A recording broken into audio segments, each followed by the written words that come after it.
Merci beaucoup pour cette invitation et l'opportunité, alors pas de parler de recherche spécifiquement, mais plutôt d'infrastructures de recherche centrées sur les questions de données, d'observation, mais aussi des services pour répondre aux enjeux de l'environnement et du système Terre. Bien, alors évidemment, cette présentation, elle est faite de manière assez collégiale, avec une partie des collègues qui sont présents.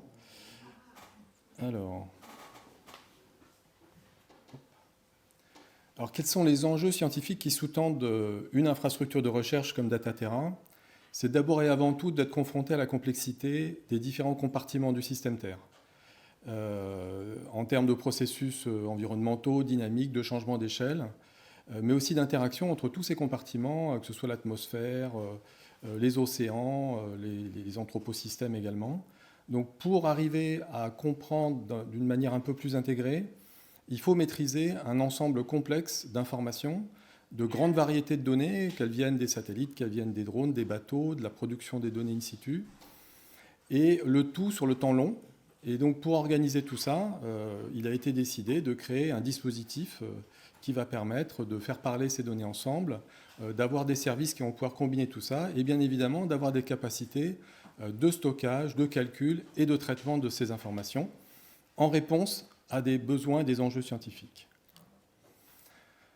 Alors tout ça, ça s'inscrit dans des politiques nationales, européennes, donc je ne vais pas détailler, mais pour en arriver à cette construction, c'est le résultat de plusieurs décennies de construction, interorganismes, avec un pilotage à la fois, un pilotage, on dirait, par le haut, dans le cadre des feuilles de route nationales, mais aussi par les communautés qui se sont organisées, sont structurées.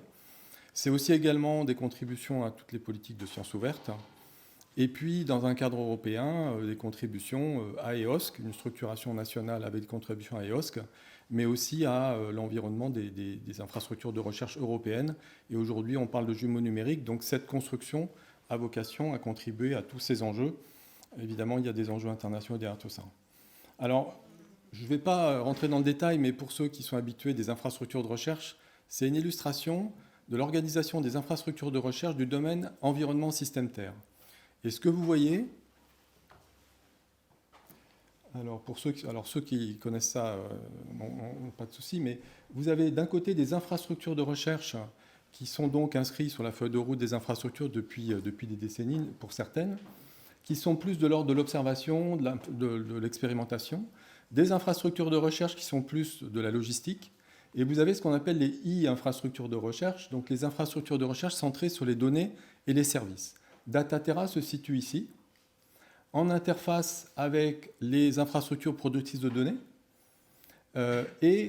qui intègrent les données qui peuvent venir des satellites, des bateaux, etc. Donc c'est juste pour vous donner un ordre, une vision un petit peu d'ensemble de l'écosystème.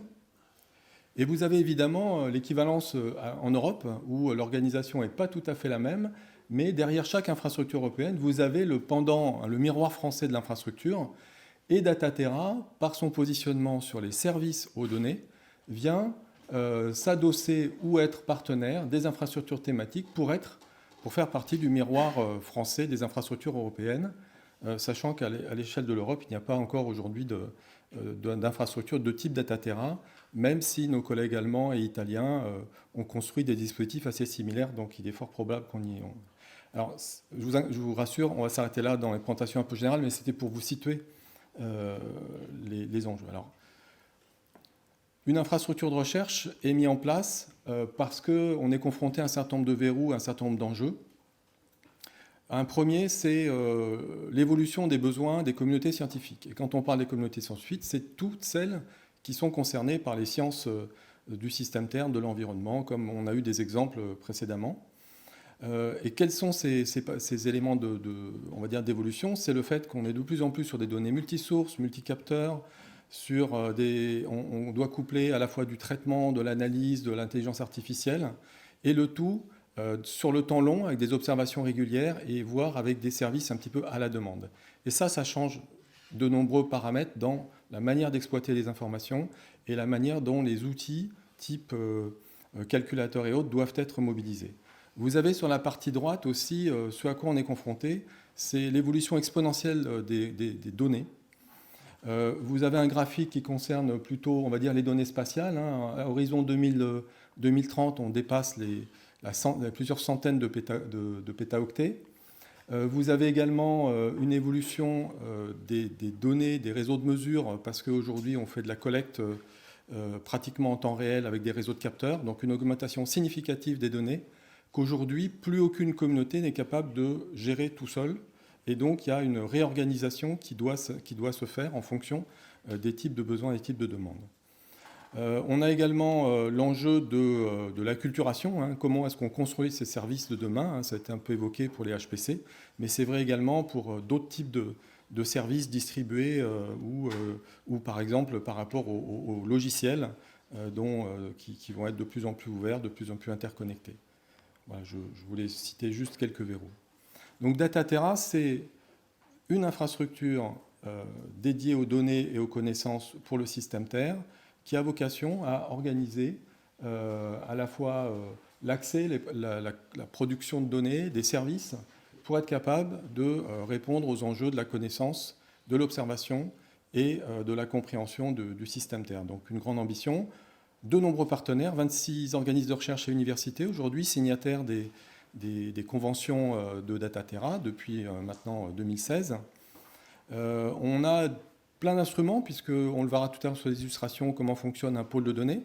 Il y en a 4 aujourd'hui au sein de Dataterra, 5 avec la communauté biodiversité qui rejoindra Dataterra à partir de 2024, et du coup des plateformes et des services qui sont à la fois mutualisés et distribués à l'échelle du territoire. Et vous avez sur la partie droite les types de données, les grands types de données qui sont gérés à ce niveau-là.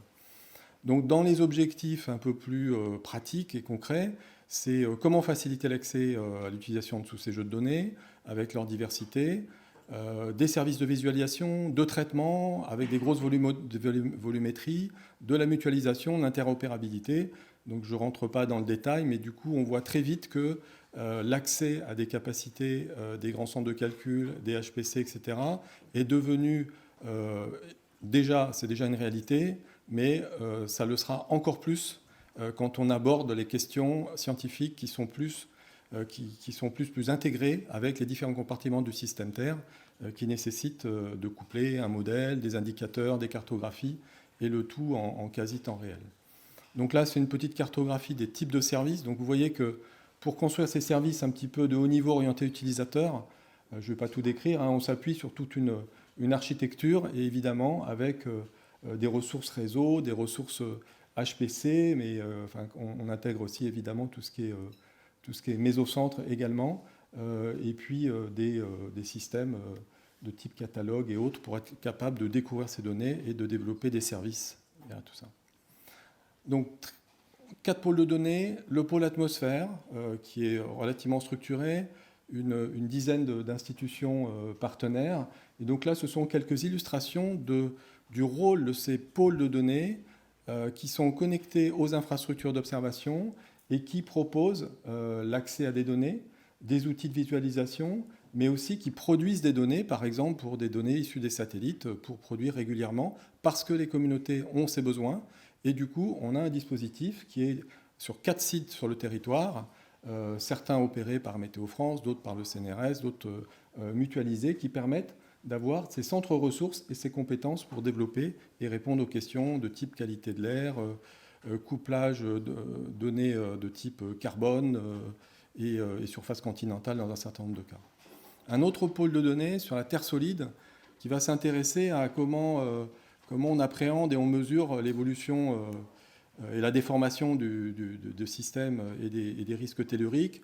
Donc là, c'est quelques illustrations sur lesquelles je reviendrai tout à l'heure qui montrent qu'on a besoin de grandes séries temporelles de données, notamment spatiales, avec des algorithmes qui peuvent être distribués sur le territoire parce qu'ils évoluent, et que tout ça doit permettre de répondre à un certain nombre de demandes où le scientifique va lui-même construire son interférogramme pour mesurer la déformation, et ce quasiment sur tout le globe en fonction des données disponibles.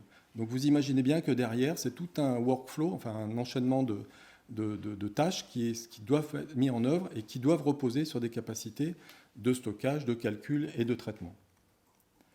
Le pôle de données sur l'océan, donc même philosophie, mais là centré sur les communautés océans, alors océan hauturier puis la zone côtière.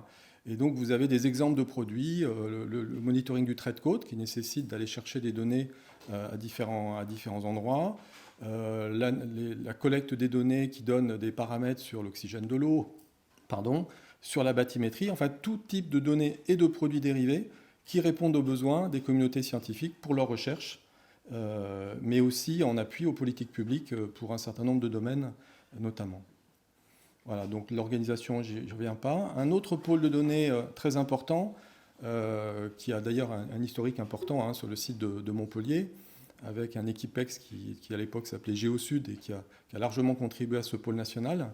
Donc sur les surfaces continentales, où là, il y a un accent qui est mis sur l'utilisation de l'imagerie spatiale pour arriver à construire des produits pour faire du monitoring de l'humidité des parcelles, pour l'état des glaciers, la couverture nuageuse, la tâche urbaine, l'occupation des sols. Et donc ces produits, ils peuvent être faits à la volée, ils peuvent être faits dans des zones géographiques diverses et variées. Mais si vous imaginez par exemple de devoir produire, une fois qu'on a validé les algorithmes et les traitements, une cartographie évolutive de tous les massifs forestiers et du bilan carbone associé, on est tout de suite sur des très gros volumes de données et aussi des capacités de traitement qu'aujourd'hui on n'a pas de manière, on va dire, un peu à la demande, et que probablement la mise en réseau permettrait de mettre en place. Voilà, donc ça c'était pour le pôle TEIA.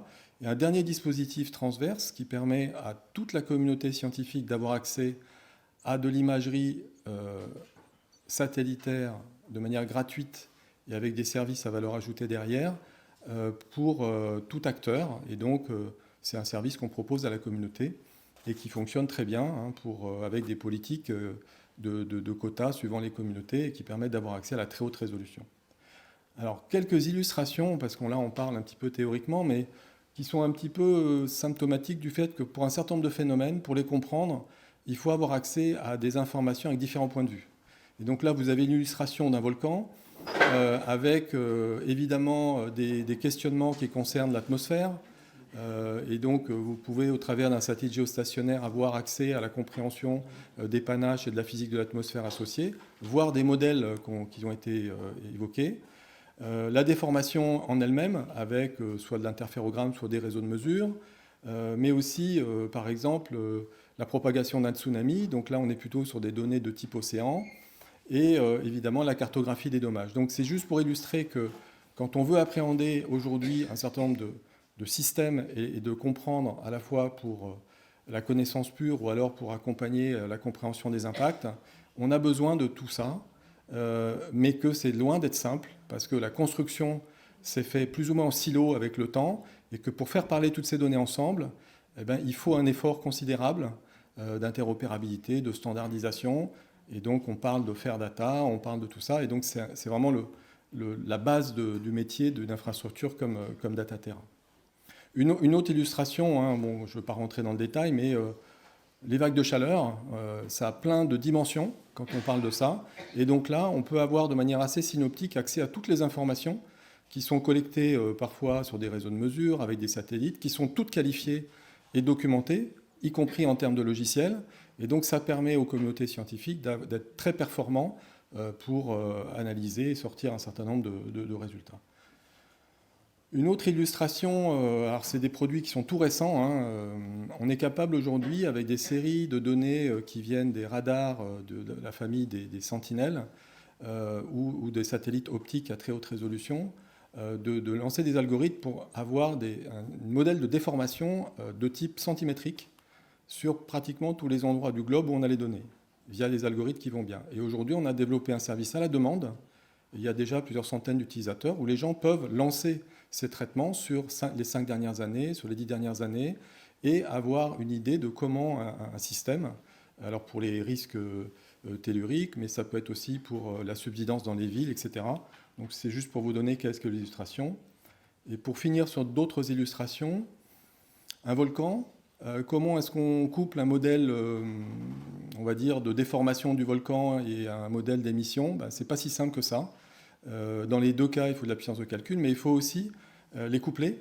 et être capable de pouvoir avoir une lecture un peu plus intégrée de tout ça. Donc ça fait partie des exemples de projets, voire de services que construit l'infrastructure de Dataterra avec les communautés qui ensuite sont pérennisables et qui sont distribués. Voilà. Donc une participation active à des projets européens, à la politique nationale de la science ouverte. On est une des infrastructures qui est centre de référence thématique dans le cadre de recherche DataGouv. Donc ça veut dire une sorte de centre de référence pour dire quels sont les standards, quelles sont les méthodes utilisables pour le domaine environnement, avec nos collègues d'ailleurs du PNDB. Et puis donc pour terminer, une illustration d'un projet où on est partenaire avec le CINES, un projet Equipex Plus, qui s'appelle Gaia Data, et qui a bénéficié d'un support d'un certain nombre de moyens de l'équipe du programme Equipex Plus géré par l'ANR, de 16,2 millions d'euros sur 8 ans, avec un très fort engagement des 21 partenaires, puisqu'on s'est engagé à mobiliser pas mal de ressources pour en fait développer une infrastructure distribuée sur laquelle on va pouvoir déployer des services pour aller chercher les ressources là où elles sont optimales. Et je rebondis sur des discussions de la journée. Typiquement, on peut lancer un traitement distribué sur différents types d'infrastructures, une fois qu'on aura à la fois les réseaux, les standards qui vont bien. Mais est-ce que si on intègre le paramètre de type consommation d'énergie, etc., on ne va pas peut-être infléchir la manière dont on va déployer un service sur le territoire? Et donc on travaille en étroite relation à la fois avec les mésocentres, avec les centres nationaux, mais aussi avec les HPC, des organismes de recherche qui sont des contributeurs importants. Donc je ne vais pas rentrer trop dans le détail parce qu'on va retrouver un peu les mêmes constats. Là, vous avez un peu une idée de... Voilà le réseau qui a été élaboré en concertation. Et on a sélectionné 8 sites sur lesquels les investissements vont être concentrés, colocalisés en termes de services, de manière à, d'une part, mutualiser, mais aussi économiser, et le tout distribué sur le territoire, de manière à ce que les services qui seront développés puissent aller chercher, on va dire, les informations et les services de traitement, de stockage. Alors il y a plein de mots très savants sur lesquels je ne vais pas trop m'avancer, mais des standards, etc., qui permettent de déployer tout ça. Et donc cet investissement-là, il intègre complètement la place des HPC dans un continuum de plateformes et d'infrastructures, de manière à servir au mieux le besoin de la communauté. Donc c'est un gros chantier, hein. Je ne vous dis pas que... Enfin, on travaille beaucoup, hein, je regarde mes collègues du CINES et du CERFAX, pour se mettre d'accord d'une part, pour définir quels vont être à la fois les standards, les flux, faire changer aussi les pratiques, parce que ça change la donne vis-à-vis d'un certain nombre d'acteurs et de communautés, et le tout de ne pas le faire tout seul dans son coin, parce qu'il y a plein d'initiatives européennes, nationales, les PEPR, les Equipex, enfin plein de mots-clés que vous devez sans doute connaître, mais qui sont très structurants et dimensionnants, parce qu'il y a un enjeu considérable, y compris de souveraineté, à avoir la maîtrise de cette chaîne de valeur qui va de l'accès à la donnée jusqu'à ses usages. Donc voilà les services qui sont prévus, certains nombre d'entre eux existent, et l'infrastructure sur laquelle qui est en cours de mise en place est de cet ordre-là. Voilà, donc j'avais une dernière planche qui était en fait le questionnement sur les besoins et les perspectives. Donc je l'ai déjà évoqué dans mon exposé. Je pense que je pourrais résumer en disant que l'enjeu, ça va être réellement de construire ce continuum de services aux données qui inclut complètement les capacités des HPC pour répondre aux besoins des communautés des sciences de l'environnement. Voilà, merci. Merci Frédéric.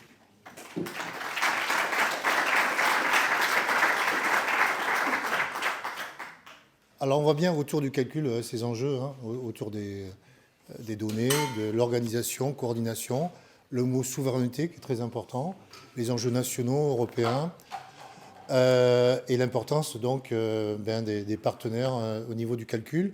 Est-ce qu'il y a des questions ?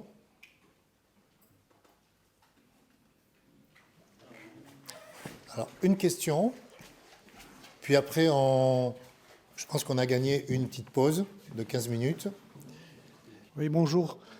C'est peut-être pas une question, je n'ai vu apparaître nulle part l'archivage pérenne, c'est-à-dire l'accès dans le long terme à toutes ces données.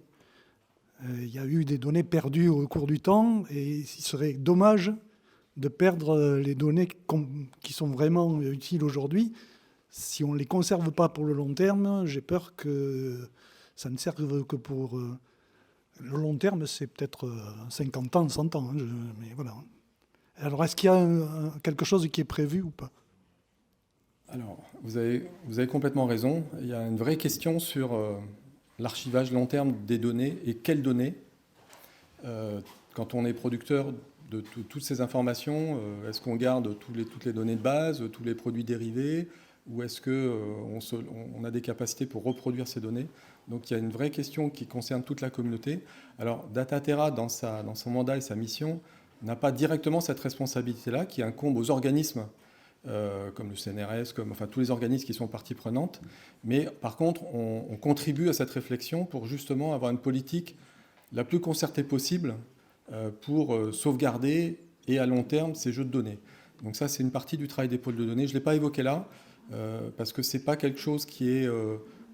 c'est pas Dataterra qui a la responsabilité par délégation des organismes de faire ce travail-là. Par contre, on est une force de proposition très active, puisque beaucoup de ces organismes, dont vous avez la liste là, sont en responsabilité, mais n'ont pas toujours sur les produits et de ces données peut-être une idée de quelles sont véritablement les données à garder, etc. Mais là, vous avez raison, c'est que typiquement, même pour des communautés très structurées, sur 10 ans, statistiquement, certaines communautés ont fait l'étude, on perd 70% des données. Donc c'est un drame. Surtout quand on voit ce qu'on a pu reconstruire comme compréhension de certains événements avec les carottes de glace, avec les nouvelles technologies sur les séries de données. Donc je pense qu'on a une vraie responsabilité. On en a conscience, mais voilà, je pense qu'il y a une politique nationale à avoir là-dessus. Parce que... Alors voilà, de toute façon, alors on a déjà eu l'occasion d'en discuter avec le CINES et on est prêt à aller plus loin là-dessus, bien évidemment. Merci Francis, ancien directeur du CINES, à la retraite.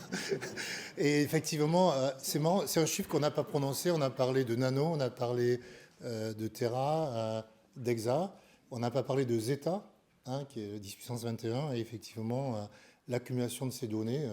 Voilà, d'autres communautés dont malheureusement on n'aura pas d'exposé astrophysique. Effectivement, c'est quand même important de revenir sur des phénomènes observés 10 ans, 20 ans après.